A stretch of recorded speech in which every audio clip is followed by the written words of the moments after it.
I got the super lo-fi drum kit on this.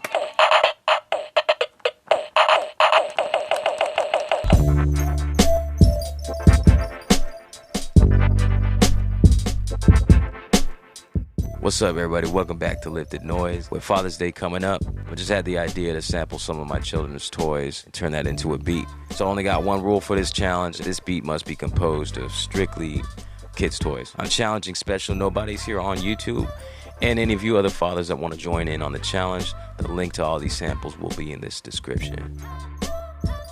So I got some cool stuff right here. I already have a few things that I have in mind for a drum kit, and then I also have this Fisher-Price keyboard deal, which I want to turn into a key group. So starting with the bare bones of my drum kit, it's a little car thing right here. It's a little dog. I figured that sound right there might make a nice like clap snare kind of sound. I'm gonna turn the mic down so I just don't get so much room noise. And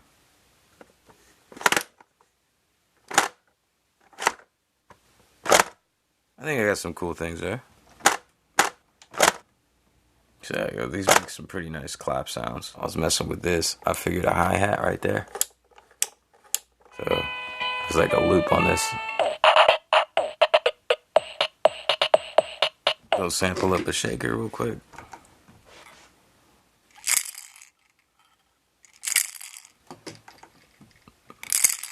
Ready for this.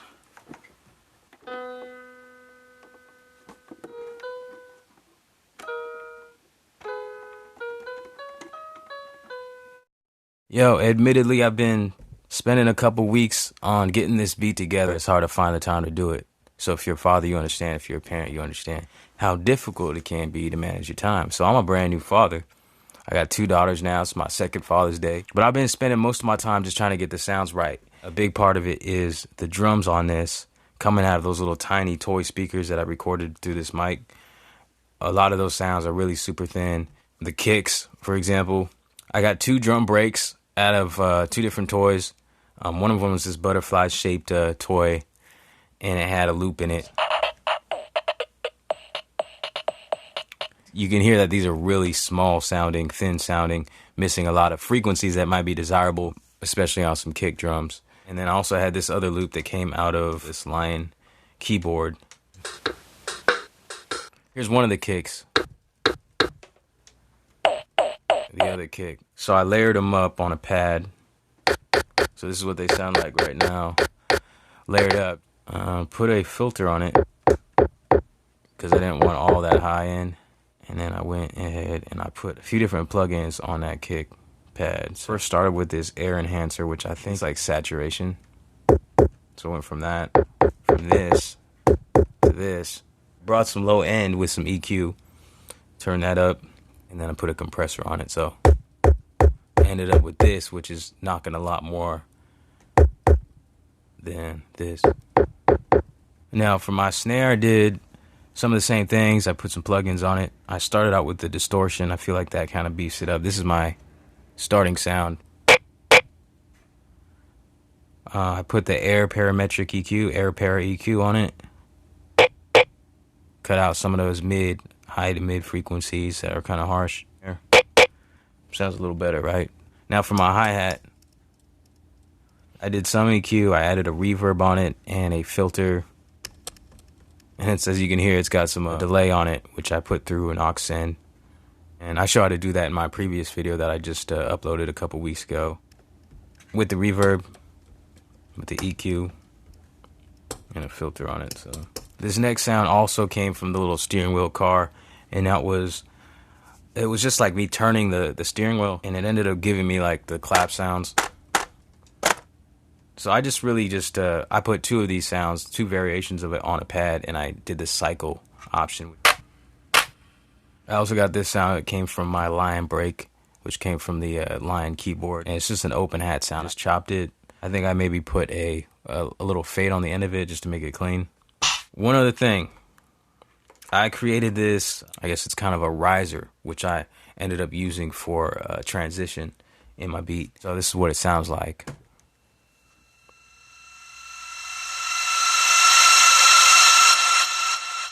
Now I gotta thank Special Nobodies for this one because this was made from a sample that came out his daughter's toys. This is what it sounded like originally. I chopped a little bit of it off, was left with that. I ended up hitting a reverse on this, so it sounded like this. And then I believe I put a reverb on it, and after putting a reverb on it, then reversed it back again, and then I ended up with this, what you just heard. A couple other things, I'll just look at my effects. I put a delay on it and a filter on it, and then, yeah, that was it. Now getting into the key groups, I turned that Lion piano toy into 3 different key groups. I started out with just a simple piano key group. So I sampled in, I think, every other note of the keyboard. So I got this. I got this little tuner. I got that lying around. So I got this little guitar tuner. It actually goes beyond a guitar tuner because it's got a wider range. And I think that should be a feature request. We need to have one of these in an MPC. I don't know why MPCs have gone this long without having actual tuners built into them. But this has helped me after the fact of recording them, just so that I could label them. Because you got to go in and put the root key on your samples.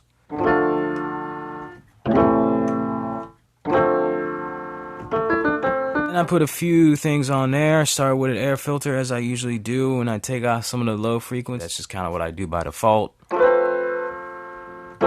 Thinned it out some more. Some of that rumble just from, I don't know, wherever it came from, the room noise or me actually pressing the clunky keys and recording it into this microphone.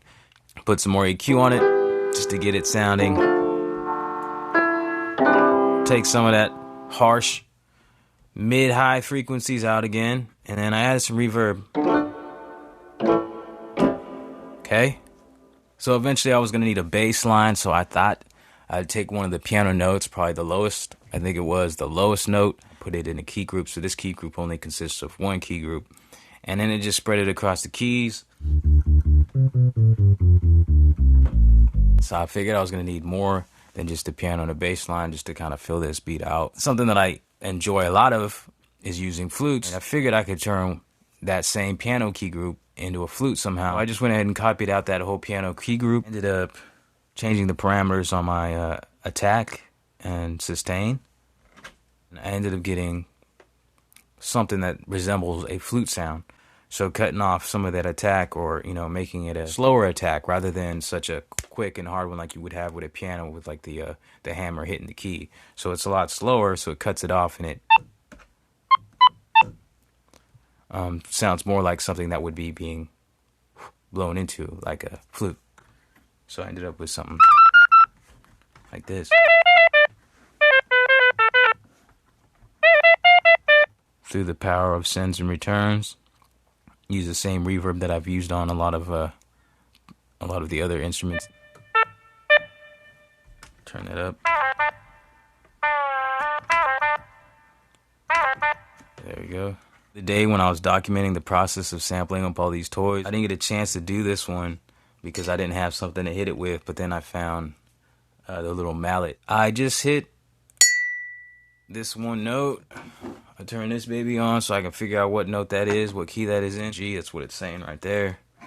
Something like that. I turned that into a key group itself. Added a delay on that, on one of the inserts as well. So this is what it sounded like without any plugins. Added the air enhancer.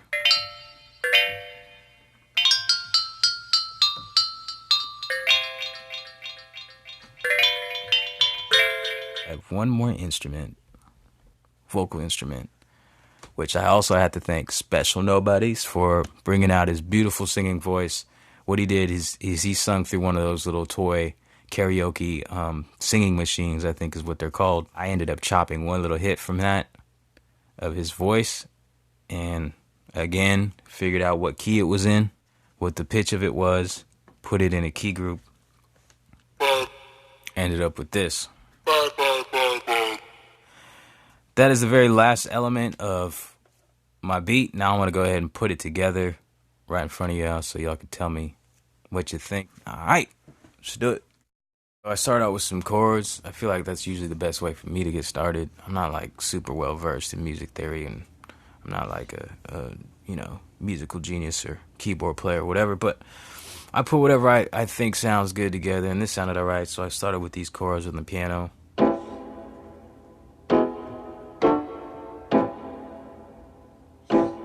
And just loop that around. I ended up copying that, and I think I transposed up to a higher pitch and put it on the xylophone delay.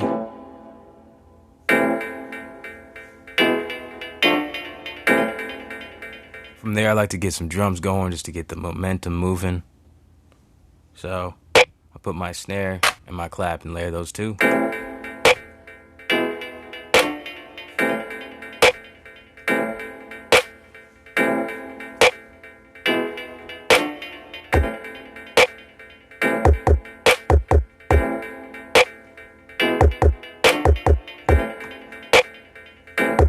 Some hi-hats.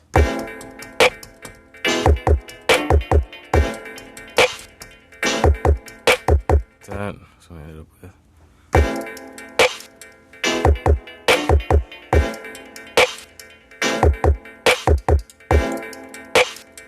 Came up with a bass line that sounds something like this.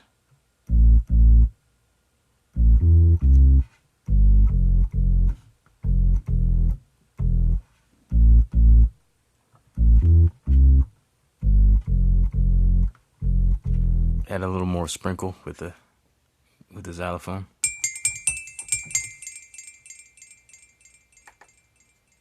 Then I figured I need some I need a melody to catch everybody, hook y'all in. This is what I came up with.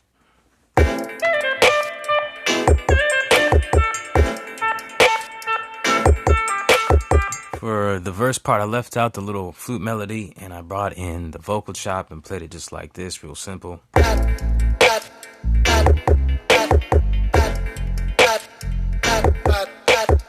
From there, I just started building some different sections of a beat and started to create an arrangement and use the little riser that I created from the Barbie toy to bring those elements together and bring everything into a song. And so here is my intro section leading into my hook.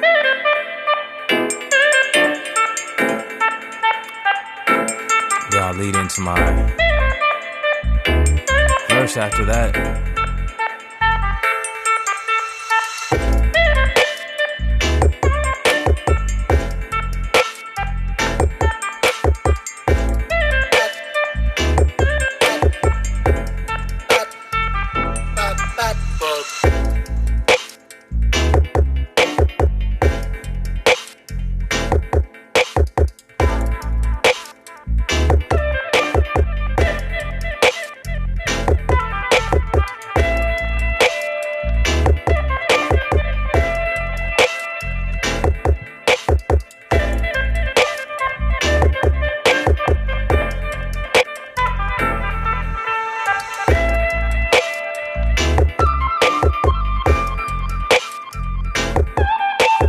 So thank you very much, everybody, for joining me.